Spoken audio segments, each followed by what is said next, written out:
Gila, hal pertama yang saya katakan setelah melihat video kemarin adalah anjir, gue dekil banget perbedaan kulit.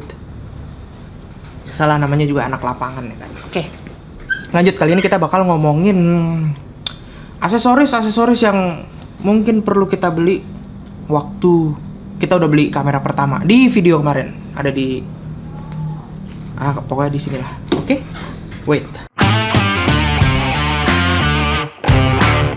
Kalau syuting di dalam ruangan, AC matiin dong, biar nggak berisik.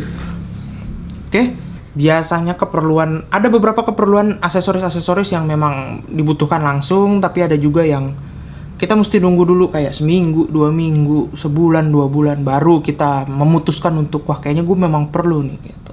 Biasanya pada saat perlu itulah kita baru mikir bahwasanya wah gue perlu alat penunjang ini nih gitu, demi kebutuhan hasrat berkarya. Waduh, mantap. Nah, beberapa rekomendasi alat penunjang ini atau gear tambahan ini atau aksesoris ini nggak semuanya itu kamu butuhkan, tapi balik lagi ke apa yang kamu butuhkan. Nah, gimana sih? Nggak semuanya kamu butuhkan, tapi tergantung dari kebutuhannya gitu maksud saya. Jadi kalau misalkan mungkin kalau kamu senengnya street photography, mungkin kamu nggak perlu beli tripod.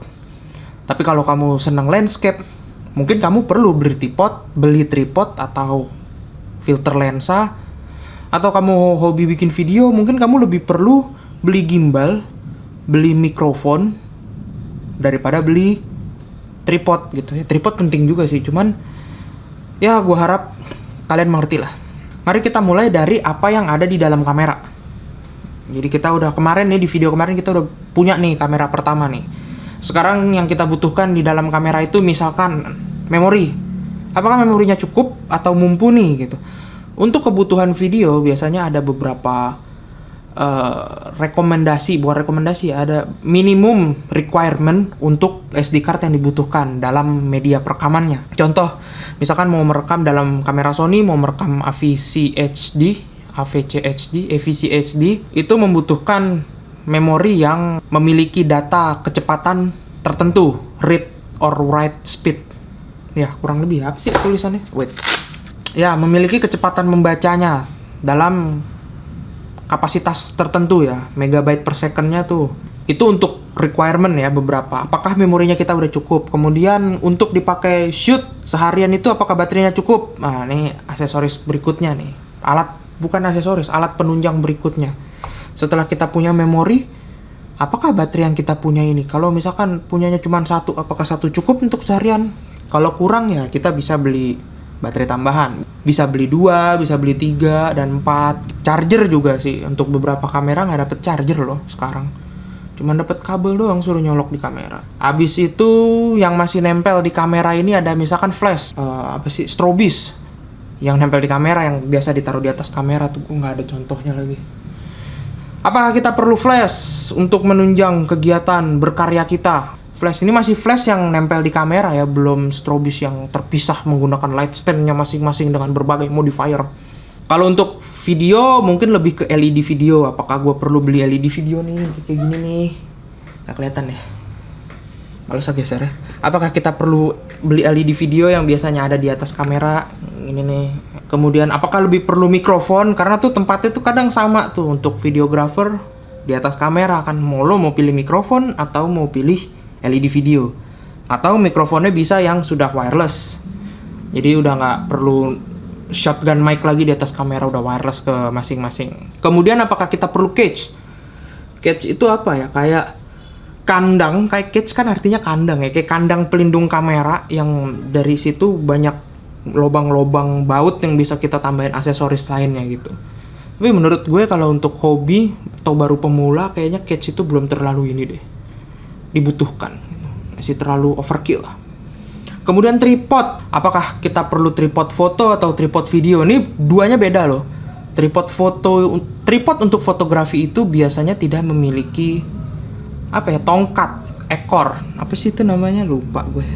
Jadi dia nggak punya tuh yang kayak gitu, nanti gue taruh di gambar. Dia nggak punya itu biasanya untuk fotografi. Tapi untuk fotografi tuh biasanya pakai ball head, jadi lebih ngatur ininya kemiringannya, tilt up, tilt down-nya, Panningnya itu lebih, kalau di kamera foto lebih detail karena dia bisa miring 1 derajat, 2 derajat, 3 derajat. Jadi bisa vertikal. Itu bisa diatur. Sementara kalau untuk tripod video, kemiringannya tuh terbatas di antara ball head itu aja. Jadi cuman bisa buat ngepasin biar horizontal. Ini misalkan kita berada di daerah yang tidak rata, kaki 3 itu tripod itu agak naik gini, ini kita bisa lurusin kameranya gini. Dan kalau untuk video biasanya itu ada pen head ya. Pen head sih bener, ada tongkatnya gitu. Jadi kita untuk melakukan movement dalam kamera di video gitu kan, di gambar bergerak, itu lebih mudah menggunakan tripod video dengan adanya pen head itu untuk panning, tilt up, tilt down.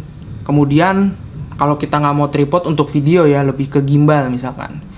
Gue belum pernah nemuin sih fotografer yang pakai gimbal, lebih pakai tripod. Jadi gimbal memang diperuntukkan untuk video, jangan dipakai untuk motret. Apakah kita perlu gimbal untuk melakukan movement-movement yang tidak bisa dilakukan oleh tripod? Seperti misalkan follow tilt up, follow tilt down, ya kan? Terus apakah kalau kita mau gaya-gayaan kita bisa beli strap yang macam-macam, yang ada polish line? Wih, zaman dulu banget itu polish line. Strap kamera ya, atau strap kameranya yang sekarang misalkan batik, tenun, atau lo bisa beli kayak punya gue tuh, Peak Design. Jadi cuman tinggal cetak-cetek doang pakai. Buat gue menggunakan strap Peak Design itu, kebutuhan gue itu gue masih menggunakan satu kamera untuk beberapa pekerjaan seperti foto atau video.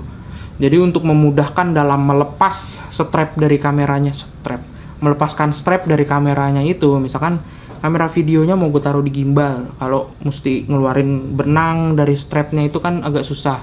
Makanya gue memilih menggunakan Peak Design. Peak Design yang light leash atau apa nih? Oh yang ini nih, kecil. Dan saran gue kalau lo mau beli yang kayak ginian, beli yang asli. Sekarang nih udah banyak nih yang menurut gue KW ya, kalau harganya 50.000, 100.000. Untuk beberapa hal ya, kamera itu belilah yang asli gitu. Karena lu udah beli kamera mahal-mahal cuman karena mau irit di strap yang seperti ini, mekanismenya tidak terjaga. Ini juga nggak jaminan sih dia kuat, cuman ada harga yang dibayar untuk apa ya, kayak melegakan hati lah seenggaknya. Gue beli yang asli kok, kuat. Ini sudah melakukan berbagai tes sebelum dijual, quality control yang bagus. Padahal kita kan nggak tahu juga ya, cuman dibandingkan dengan yang 100.000, kecuali strap 100.000 tapi langsung nempel di kameranya ya, maksudnya langsung diikat di kameranya, itu gue percaya. Kemudian aksesoris yang nempel-nempel di lensa nih sekarang, kayak misalkan ya anggaplah kita mau beli lensa baru. Biasanya standarnya orang kalau belajar motret atau belajar video, kalau dia beli kamera yang udah ada lensa kit, itu udah cukup sih sebenarnya. Itu kita bisa ada, biasa lensa kit kan zoom lens ya, jadi bisa di zoom, bisa jauh, bisa dekat. Kemudian lensa keduanya itu pasti kita ngincernya prime lens atau lensa fix, lensa yang focal lengthnya tidak bisa berubah-berubah, tidak bisa zoom. Biasanya di setiap brand itu lensa fix atau lensa prime yang paling murah itu berada di focal length 50 mili. Kayak dulu sebenarnya Canon, gue tuh dulu punya Canon itu lensa 50 milinya itu menurut gue mungkin sampai sekarang ya adalah lensa 50 mili paling murah di antara brand-brand lain untuk Canon. Jadi lensa 50 mili Canon yang plastik itu dulu gue beli tuh harganya 800.000 Canon loh, asli. Mungkin sekarang udah sejutaan kali ya, tapi itu masih ada tuh kayaknya ya, masih ada tuh lensa itu tuh. Jadi setelah lensa kit biasanya kita tertarik untuk belajar bokeh kan. Biasanya bokeh itu bisa didapat di lensa prime atau lensa fix. Kita menggunakan f besar, f1.8, f2, dimana di lensa kit biasanya itu tidak ada. Biasanya lensa kit itu bukaan paling besarnya itu di f3.5, 3.5, 3,5. Kemudian ada filter lensa. Filter lensa itu biasanya filter kaca yang ditaruh di depan lensa. Iya sih, simple banget ya ngejelasin nih. Tapi intinya itu, ada yang modelnya bulat circular itu biasanya diputer, ditaruh di depan lensa, atau yang modelnya kotak. Model kotak itu untuk video biasanya bisa kita tambahin matte box. Jadi baru di kotak itu kita kasih dudukannya, baru ditaruh di depan matte box. Atau untuk fotografi juga banyak sih yang kotak, kayak gradual ND atau color gradual apa graduated ya? Ya pokoknya warna yang gradasi gitu di lensa biasanya juga kotak filternya. Nah, untuk fotografi biasanya kebutuhan filter itu digunakan untuk ya fotografi ya, melukis dengan cahaya ya. Jadi dia untuk foto landscape. Kalau untuk gradasi ND, dia mau langitnya kan biasa over. Ya, over exposure ya biasanya langitnya. Dia mau langitnya itu tinggal over, tapi objek yang difoto misalkan di bawahnya ada pantai, ada gunung, itu dia nggak mau over. Nggak mau under juga dengan ditutup karena beda tingkat cahayanya. Jadi dia menggunakan graduated ND atau gradual ND. Ya pokoknya ND gradasi, dimana yang di atasnya gelap, di bawahnya terang. Jadi dia bisa dapat langit yang exposure-nya normal beserta dengan objek di bawahnya yang normal juga exposure-nya. Untuk kebutuhan videografi biasanya nggak pakai ND yang graduate atau gradual. Biasanya kita pakai ND yang full aja gitu, ND 3, ND 6, ND 9. Jadi itu ND 3 itu nurunin 1 stop, 6, 2 stop, dan breaks, dan selanjutnya. Biasanya di videografi itu digunakan untuk saat shooting outdoor dan kita ingin mempertahankan shutter speed kita di 2 kalinya dari FPS, frame per second. Misalkan kita menggunakan 25 FPS, berarti kita ingin mempertahankan shutter speed di 1/50 dengan bukaan yang cukup besar, misalkan bukaannya 2 atau bukaan 28 gitu. Kemudian converter lensa. Ini gue ada contohnya nih deket nih. Converter lensa ini, converter lensa murah. Ini karena bolong aja ya, dia nggak ada. Ini untuk makro di lensa Sony. Nah, ini juga converter termasuk aksesoris lensa ya di dalam lensa ya. Pokoknya intinya kalau untuk makro ini dia membuat jarak fokus dari lensa ke sensor kamera itu lebih jauh. Jadi kita bisa motret makro tanpa beli lensa makro. Ini budget. Tapi untuk converter lain juga ada converter yang kayak 1,5 kali, 1,4 kali, dan 2 kali lebih panjang. Jadi kalau kita menggunakan lensa 50 mili, terus kita kasih converter 2 kali, ada tulisannya gitu, adapter lens 2 kali atau converter, itu lensa 50 mili kita itu jadi 100 mili. Yang nempel di kamera udah, nempel di lensa udah, tripod, apalagi ya, memori. Ya selebihnya tinggal penunjang-penunjang lainnya, seperti misalkan wireless mic, itu masuk ke audio ya, atau lo mau beli handy recorder seperti Zoom. Satu ini adalah eksternal audio recorder. Kemudian atau lo mau beli reflektor, beli lampu yang tidak nempel di kamera, ya reflektor, gimbal, terus stand atau light stand, itu banyak, tergantung dari kebutuhan kita lagi. Sejujurnya video ini skripnya tuh belum jadi. Jadi video ini selesai di sini. Skripnya itu selesai di sini. Dan saya belum bikin penutupnya harus seperti apa. Kesimpulannya harus seperti apa. Jadi mari kita simpulkan secara dadakan. Kalau menurut saya, belilah aksesoris yang sesuai dengan kebutuhanmu dulu. Jangan terlalu, wah kayaknya pakai ini nih enak, beli. Pakai ini nih enak, sayang duitnya. Karena belum tentu kepake nantinya kan. Jadi yang paling standar itu umumnya, lumrahnya, afdolnya, kalau kita udah punya kamera itu beli tripod. Dah, beli aja dulu tripod. Ingat, kalau lo mau hidup enak dalam berkarya, belilah memori yang beneran. Ya, jangan beli memori di tempat-tempat yang nggak jelas gitu. Jadi belilah memori yang beneran. Sekarang SD card tuh udah murah-murah asli. Terima kasih sudah menonton video ini.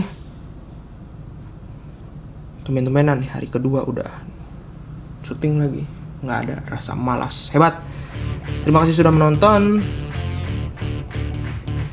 Jangan lupa ditonton video-video yang lain. Dan tunggu video-video juga yang akan datang. Mungkin.